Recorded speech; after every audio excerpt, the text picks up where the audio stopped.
Hey, welcome, all my right thinkers. Thanks for tuning in. Check out your boy P Fong, thinking right out here in my lab, and I'm in my little book of wisdom, doing what I do for you. Nice little lesson. Follow up for the one I just got finished with. I want to get back on it right quick and wrap it up for you. So let's go. Rightism, 25 rules to live by. Storytelling, story with a message. There's always a message in my stories for life. I give you life lessons. You tune in and receive them. I appreciate you. We got a good thing going. Let's do what we do. Right thinking mission is to enlighten, inspire, educate, and motivate you, the individual, to a higher spiritual level of enlightenment. Right thinking way of life through mental and spiritual discipline. Practice daily will help and guide you to obtain your goal of reaching spiritual enlightenment, aka know thyself. My mission is that all right thinkers know thyself. If you're a right thinker, your goal is to know thyself. See where we're going with this? So let's get that together. And I ask the question, do you know you? You will when I get through. Yeah, that's what I do. It's rhetorical, but if you don't have to answer it for yourself, tune in. I got you.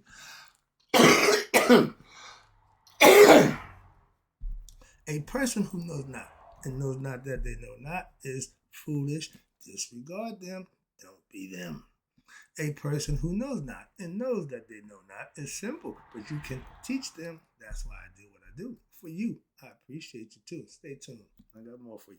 A person who knows not and believe and think that they know is dangerous. Avoid them. I do. A person who knows and knows not that they know is spiritually asleep. I can awaken them. I'm the spiritual alarm clock here to wake you up with knowledge of self. That's what I do for you. A person who knows and knows that they know is wise. Follow them. All these persons reside in you. Right? They just know thyself and to my God be true. I'm gonna piggyback off the Kabbalah, the Christianity and Kabbalah concept, P-Funk's philosophy on the. I'm about to go into the five senses in your nervous system and perceiving the physical world. I'm gonna wrap up the last lesson with I was talking about how you got to kill the ego, destroy the ego, so to speak, the lower nature. This spiritual journey that we come to have a human experience is our spiritual journey. It's more than just raising one's frequency.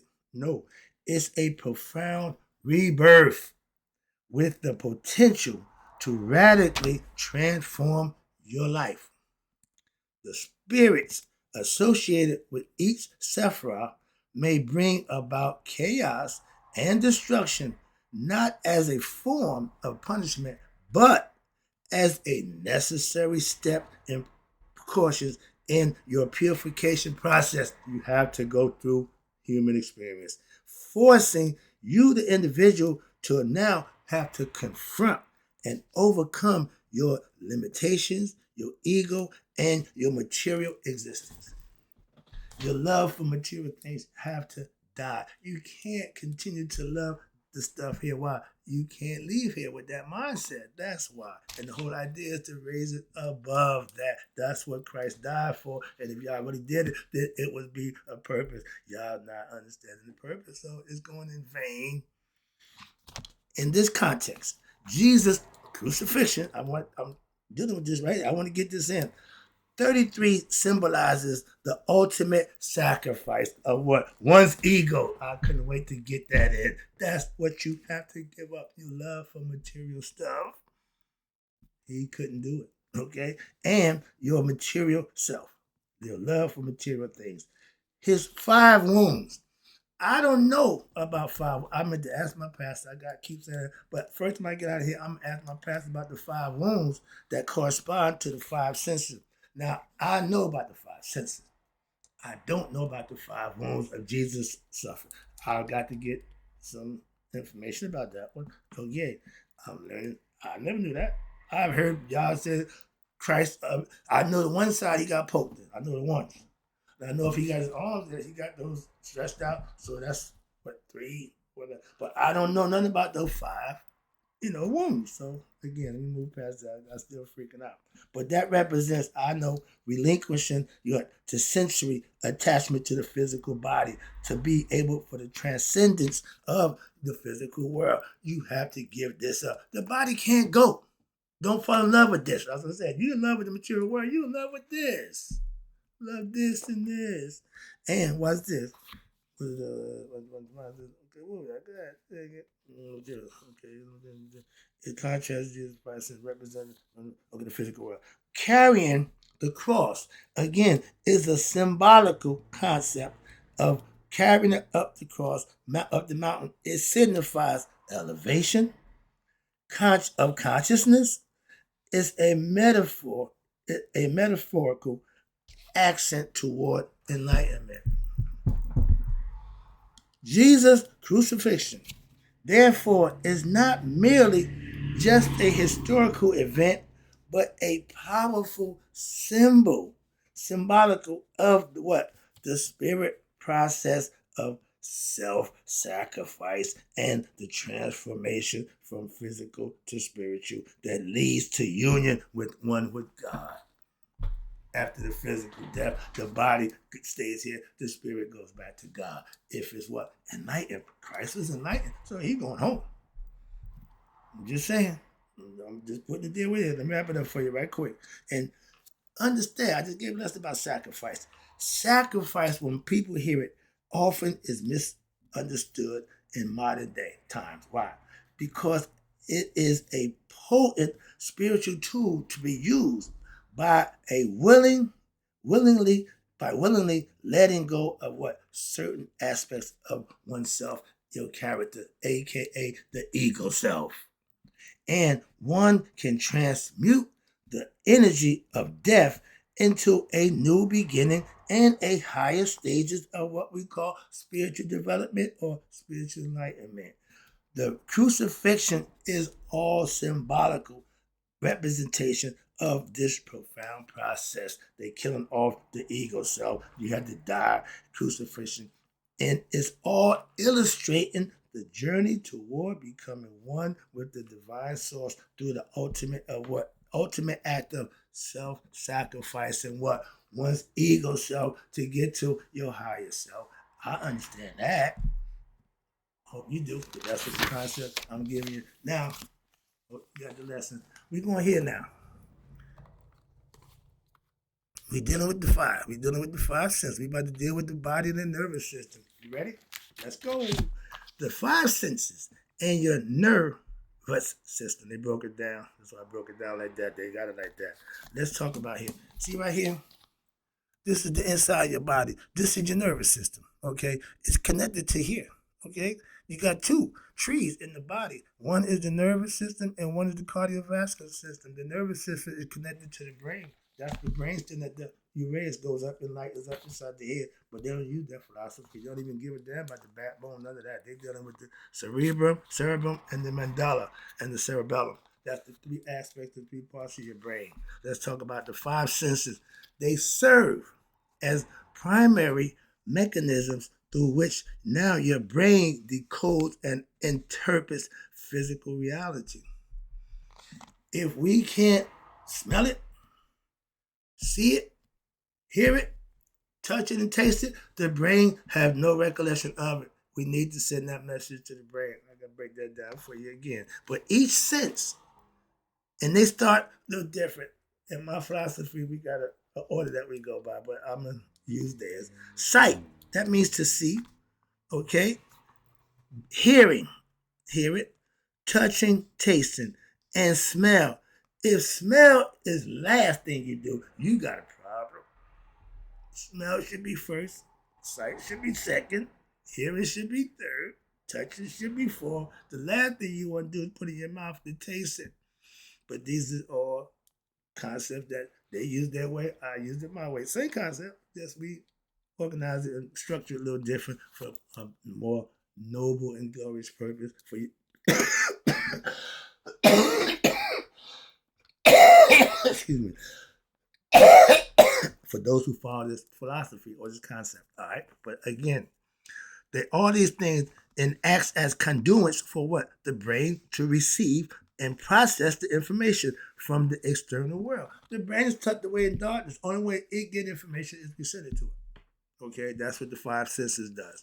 And it receives the processed information from the external world. But the central nervous system, it plays a crucial role in this process by decoding what? Light waves, vibrations, and our and other sensory inputs, which are then converted into electrical signals. We are walking batteries. These signals are transmitted to the brain, where they are now interpreted and transformed into sensory experiences. In essence, we do not merely touch, taste, smell, hear, and see with our sensory organs. No, rather these experiences are produced and are products of our brain's interpretation of the electrical signals that we send to it. We see with our brain, we smell with our brain, and we experience all our senses through what? Yeah, the brain. Intricate processing. The number five holds a significant symbolic meaning in this context. Why? It is associated with the perception of what experience reflected in the fact that we have five senses, we have five fingers on each hand, five toes on each foot, and 5 points of the human body: head, two arms, and two legs. We got that right here for you at the bottom. Vitruvian Man right there. Okay. A star has five sides, not six. Ain't no six-sided stars. That's the two pyramids encased on each other, one up and one down. That's union between male and female. That's where God dwells. Broke all that down for you before. Moving on. But we got this concept. You see here where it says the body. 1, 2, 3, 4. Stop. Five is the divider between reality and spirituality. It says the spiritual is 1, 2, 3, 4. 6, 7, 8, 9 is the material. They got it good breakdown and understand of it. They use it perfect. Like the five fingers on the hand, five toes on the toes. That's the Peruvian man, the 5 points, the star, the real star. Okay, that's Star David, not the star. Okay, but let me get down and break that down for you right quick. Oh yeah, we good. All right, here we are. In your numerical, no, excuse me. In essence, we do not merely, okay, we do that. We see what our brain, we do our brain, the five fingers, okay, the body forming, okay, here we go, right out here. The number five holds significant symbolic meaning in this context.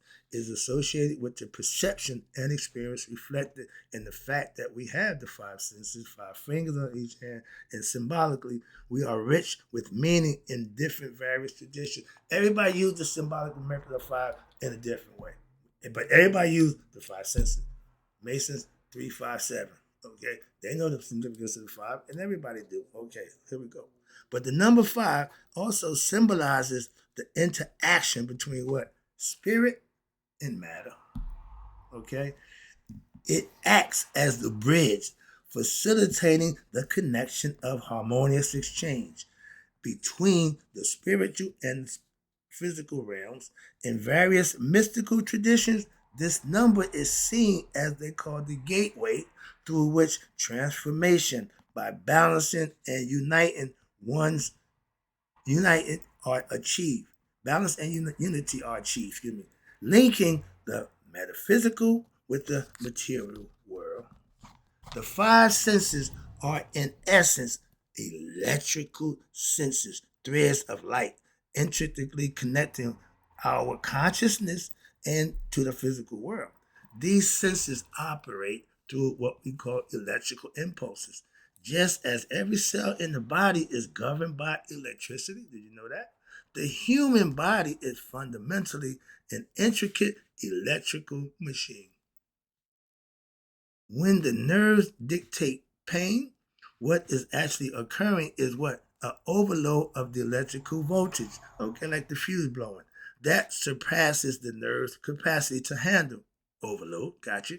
But this excess strain causes the nerves now to burn out.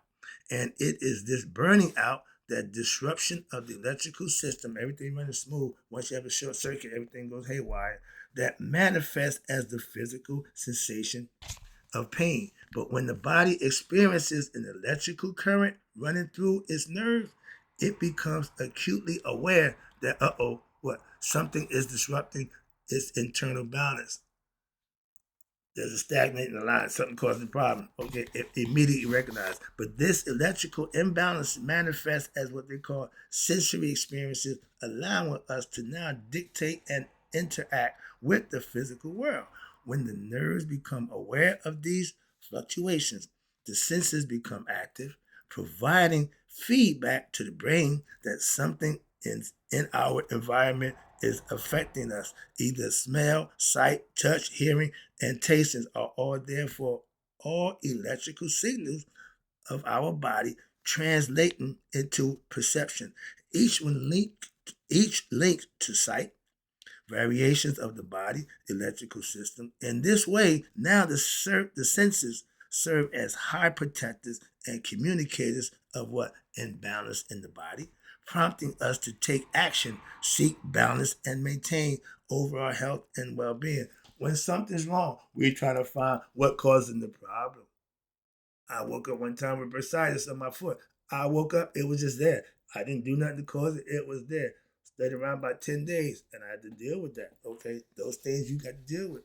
I limped through it and did the best I could. But okay, but the body has a way of regulating itself. And at the 10th day, it went away. Like they said it would. If anything other than that, you need to go see a doctor. I didn't go see a doctor. I just healed myself. Okay, dealing with that. But again, what happens? Well-being, when the body's functioning on a system, it functions automatically. Take care of itself, reheals itself, all that good stuff when you go to sleep. But when something's out of line, something's wrong, you will be the first to know. Why? Bum, bum, bum, bum. Those are protectors, the senses. The five senses, by design, are limited to what? Perceiving only the physical realm. They are not capable of grasping the full scope of reality as they were intentionally crafted with this limitation. God designed our senses to focus on this material world, while our conscious mind is the key to understanding the greater hidden aspects of our existence, the higher self. This proposed limitation encourages man to now what? Seek higher knowledge that's beyond the deceptive nature of the five senses, to strive for a greater understanding and to expand one's mind beyond the physical world. This is the physical world. Get past there. You see right here, the five senses. The five senses right here. This how the brain communicate. Again, the first thing is smell. Self-preservation. If something don't smell right, that's a warning. Then you start looking. Okay. Then you start hearing. Okay. Then you can touch it. Okay, if it's safe to touch, it ain't too hot, ain't too cold. And the last thing you want to do is what? Put it in the mouth. But without these five things working, a baby comes into the world, he don't have his senses in order. The working. First thing he want to do when he get in his hand is going from here, from hand to mouth. That's human nature. Why? Right to the mouth. That's why you had to be taught how to do and how to be. Okay? Now, let me wrap this up. The five senses is inherently designed to perceive only physical world. But the mind, however, is also has the potential. It is not merely bound to belief in God, but right there. The mind, however, is infinite in its potential. Again, whatever you conceive, you can achieve. But it is not merely bound to being able to just believe in God, but it has the capacity to know and experience God. Jesus. Yeah, that's the one. That's the one that set me off. That's my point right there. You need to understand that aspect of yourself. And what's this? These God is the capacity to know and experience. You believe in God don't mean a damn thing. You have to experience Him. And when God's infinite wisdom, when you become accustomed to that, when you become aware of that, now the senses of the mind shares its substance with the divine. Meditation does that. I do it every day. And it transcends what? Matter, physical, time, and your limitation, embracing now limitless possibilities of one's mind. I can go anywhere I want mentally. Where the body is composed of matter, beyond bound by time, mortality, and constraints. The mind is eternal, immortal, and free. George told us 50 years ago, free the mind and your ass will follow. The body go where the mind goes. They tell you that, and everybody say the same thing. Where the focus at, that's what you're going to do. You are what you believe you are. You are who you think and believe you are. Now, everything visible originated from the invisible. What? Came from the thought. Thoughts are internal. That's our moment. All that is limited exists first where? In darkness. What we see is fleeting, meaning it's temporary. We remain unseen. Excuse me. What remains unseen is eternal. That's what's inside the body. The world outside is translucent, ever changing, but the inner self remains constant and enduring. All it needs to do is become conscious of itself and it can go home. Stop the cycle of reincarnation. Stop playing the mind game. Stop being human. Let me wrap it up with this here right here. I'm going to stop, but I'm going to get this for the end. I'm going here next, but this is where we're going to end up. This is my thing, the I. This is how it's broken down. Let me see if I can give you a quick lesson on this and wrap it up for you. This is my calling card for a reason. Break it down for you right now. The first part is the nose. Okay? Right here. That's the smell. Then you got the eye. That's for sight. This is the smell. This is the sight. This part back here is the hearing. But they got this part. That's the thought. That's the brain communicating. You need to smell. The thought got to go send it to the brain. To see it, the thought got to send it to the brain. So now you hear it, it's still send it to the brain. You back here, they got it a little different. I got to go with this one. Okay, you touch it. If it's cool to touch, that's for touch. This is touch. Excuse me. This is touch. This is taste. Taste of the tongue. That's the last thing. That represents the eye. And each one of these represents a certain number. The 164, 163, 164. I did that lesson a while ago. But let me back it up for you right here. The ancient, this is perceiving the physical world. The ancient Egyptian symbol for the eye of Ra holds profound significance on how consciousness interacts and perceives the material universe, how spirit engages with matter. Man, spirit becoming physical. The ancient Egyptians, this is my boy, we in my neighborhood right here, let's go, possessed a very deep understanding of this symbolism. At its core, the eye of Haru also represents what? Consciousness. Ding, ding, ding, ding, ding. That's why. And the I within us, the true self that precedes our emotions, our thoughts, our sensations, and all aspects of our existence. It symbolizes the pure awareness that connects us to what? The universe, the higher self. Each element of the I of Haru carries a specific meaning and a number of vibrations radiate related to the interaction between what? Consciousness and the material world. The I itself symbolizes consciousness, the inner observer, the real you that who perceives and experiences reality from within every human being. The eyebrow, that part above the eye, it represents thoughts, reflecting how our thoughts are often accompanied by what? By subtle, subconscious gestures as what? The eyebrows, linking physical expression to mental activity. In the human body, there exist two significant systems. Let's get into that. Stop right there. I went too far. In this one, it starts right here. The physical eyebrow links the physical expression to the mental. That little line right there, that connects the physical to the mental. That's the concept. That's the lesson. Hope you enjoyed it. Right thing. I'll be back with the tree of life and the tree of knowledge. Their way. I got mine, but they got theirs. So I'm having fun breaking theirs down. Hope you enjoyed it. In the closing, right there, because may you all live to be 100. Me, 100 miles a day. So I never know that my right thinkers who now have a better understanding of the five senses and the senses of the mind and the perceiving the physical world had passed away. Hope you enjoyed the lesson. I'll be back with more. We just get started. We on page 13. Oh, Friday the 13th. How apropos. I'll be right back.